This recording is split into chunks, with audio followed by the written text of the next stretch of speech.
भारत माता की जय।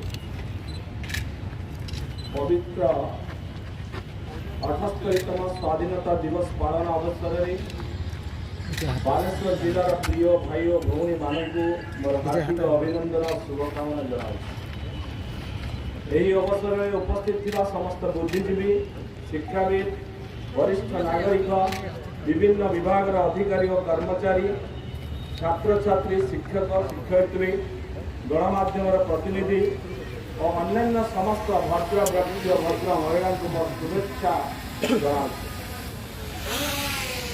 आज दिन में 77 वर्ष तले आमर मातृभूमि भारतवर्ष विदेशी शासन जब इंग्रेज कबल मुक्त पाई दीर्घ वर्षर अंधार पर नूतन सूर्योदय होता। आज दिनटी होची आमर समीक्षार दिन, स्मृति और संकल्पर दिन। जो जय यात्रा 1947 मसीहा अगस्त 15 तारीख आरंभ होता से यात्रा अबारित गति रे चली। आज आम एक स्वाधीन देशर नागरिक भाव में स्वाभिमान सहित बंची पार। स्वाधीनता हेउछि मनुष्यर सर्वोच्च आकांक्षा उपलब्धि। तेबे आमको यही स्वाधीनता सहजरे मिली नहीं। मातृभूमि मुक्ति उद्देश्य मुक्ति युद्ध में आहुति देइछन्ति असंख्य योद्धा। जो मानक त्याग बलिदान संग्राम साधना बल आमको स्वाधीनता मिली से माने जातिर चिर नमस्य। से मानक उद्देश्य मोर भक्तिपूत श्रद्धांजलि और पुष्पांजलि मु अर्पण करुँ।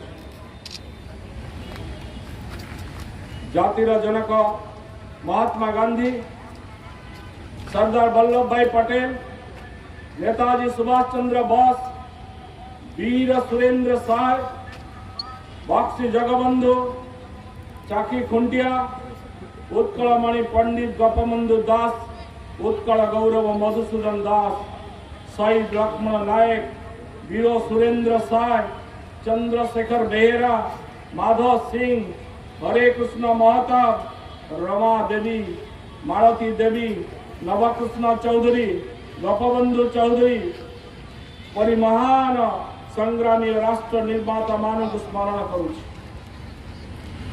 सही मानक संग्राम स्मृति चिर उज्जवल होई रहिथिबो और आमको मार्गदर्शन कराउथिबो।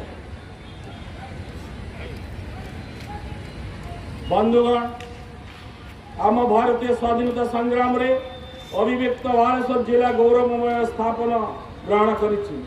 समग्र बालेश्वर जिले में स्वाधीनतार महामंत्र रे अभिमंत्रित हो इंग्रेज सरकार विरुद्ध रे स्वरोत्तोलन करथिला।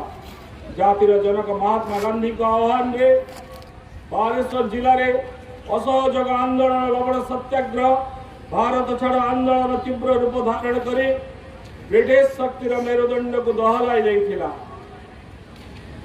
बालेश्वर पवित्र माटी देश प्रेमी, विप्लवी, स्वाधीनता संग्रामी, जातीयतावादी कवि साहित्यिक मान को जन्म दे धन्य होइछि।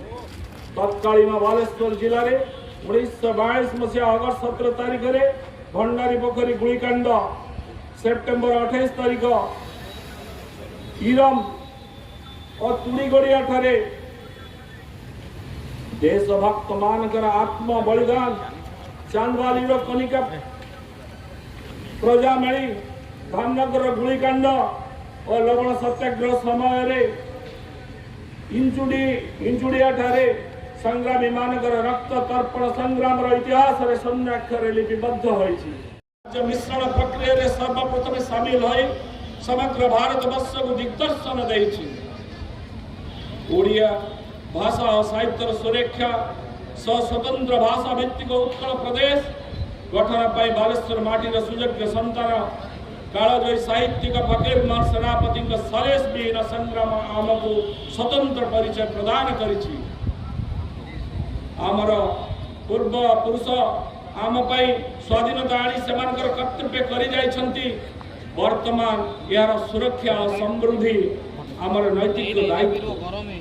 भारत सार्वभौमत्व को अक्षुण्ण रखा, संगे संगे देश को तथा आम राज्य को प्रगति पथरे आगे नवा ये आम परम धर्म परम कर्म। राज्य सरकार आज जो ओडिशा रे राज्य सरकार बनी से आम मानकर सरकार साधारण जनता सरकार आज राज्य सरकार और जनता मध्य प्रशासनिक दूरत्व पाई आम प्रिय मुख्यमंत्री मोहन सरकार अभियोग प्रकोष्ठ कार्यक्षम होगा सहित जिला उपखंड और ब्लॉक स्तर में अभियोग शुणाणी एवं तत्काल समाधान प्रक्रिया आरंभ कर।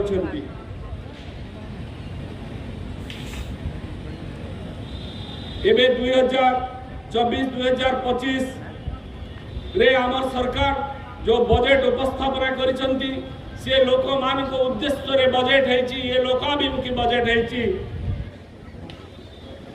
2,30,000 कोटी को वृद्धि करी गत बजेट रो 15% अधिक 2,65,000 कोटी वृद्धि पाई।